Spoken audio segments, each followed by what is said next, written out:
जिस पर आज राजधानी दिल्ली में जंतर मंतर पर अंगड़ाई और आगे लड़ाई की चेतावनी दी गई है। दरअसल वक्फ संशोधन विधेयक पर जेपीसी की रिपोर्ट संसद में पेश होने के बाद ये माना जा रहा है कि मौजूदा सत्र में यह कानून का रूप ले सकता है। लेकिन इससे पहले ही आज दिल्ली में जंतर मंतर पर all India Muslim personal law board की अगुवाई में एक बहुत बड़ा प्रदर्शन हुआ। इसमें बड़े बड़े मौलाना, कई राजनीतिक दलों के नेता और मुस्लिम संगठनों के प्रमुख शामिल हुए। कहने के लिए तो ये एक प्रदर्शन मात्र था, लेकिन वहां से निकले बयान काफी तीखे थे, जिसका तापमान बहुत ज्यादा था। यहां मौजूद लोगों ने सरकार को भारी भरकम चेतावनी दी। खुले मंच से कहा गया कि हिंदुस्तान किसी के बाप की जागीर नहीं है। अभी तो ये अंगड़ाई है, आगे और लड़ाई है। हमारे घरों और मस्जिदों पर बुलडोजर चल रहे हैं। देश में नफरत की चिंगारियां सुलगाई जा रही हैं। कृषि बिल की तरह वक्फ बिल पास नहीं होने देंगे। इन हमलों में तो तीखापन था ही, लेकिन सबसे ज्यादा तीखा बयान जमीयत उलेमाए हिंद के अध्यक्ष मौलाना महमूद मदनी ने दिया।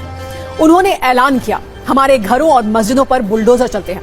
ऐसा करके संविधान पर बुलडोजर चला रहे हैं। हमें कुर्बानी देने के लिए तैयार रहना होगा। कुल मिलाकर आज जंतर मंतर पर विरोध वाले शोले काफी भड़क रहे थे। लेकिन सवाल यह है कि क्या इससे कुछ होगा? क्या सरकार अपने कदम पीछे खींचेगी? इस पर भी हमने सत्ता की एक कुंजी तैयार की है, जिसे इस रील के बाद बताएंगे, विस्तार से आपको दिखाएंगे।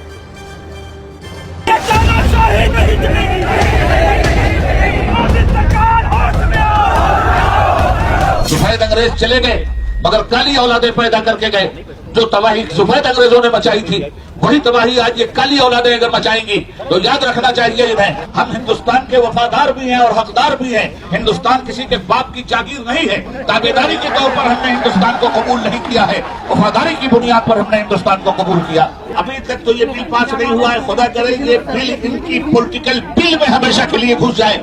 हवाई जहाज हड़प कर गए, एयरपोर्ट हड़प कर गए। साहब इतने बड़े हड़पू हो तुम कि सब कुछ हड़प करके चले जाओगे और मिल्लत खामोश बैठी रहेगी? ऐसा कभी नहीं होगा। कहीं दूर जाने की जरूरत नहीं है। इसी दिल्ली में इंडिया गेट है। इंडिया गेट पे अगर किसी बेईमान को बेईमानी से अलग हटकर ईमानदारी का 40वां हिस्सा बतौर खैरात और ज़कात मिला हो तो जाकर के वो देख ले कि इंडिया गेट पर सबसे ज्यादा मुसलमानों की कुर्बानी का लहू चमक रहा है, जिसे दुनिया का कोई नफरती चिंटू मिटा नहीं सकता। अभी तो ये अंगड़ाई है, आगे और लड़ाई है। अगर गवर्नमेंट अपनी तानाशाही से बाज नहीं आई तो पूरे मुल्क में औकाफ की इमलाक के तहफ़्फ़ुज़ के लिए all India Muslim personal law board कमर कस के उतरेगा। आप हुकूमत कर रहे हो और नफरत की चिंगारियां सुलगा रहे हो तो याद रखना कि ये नफरत के शोले बहुत ज्यादा दिनों तक हिंदुस्तानी अवाम को गुमराह नहीं कर सकते।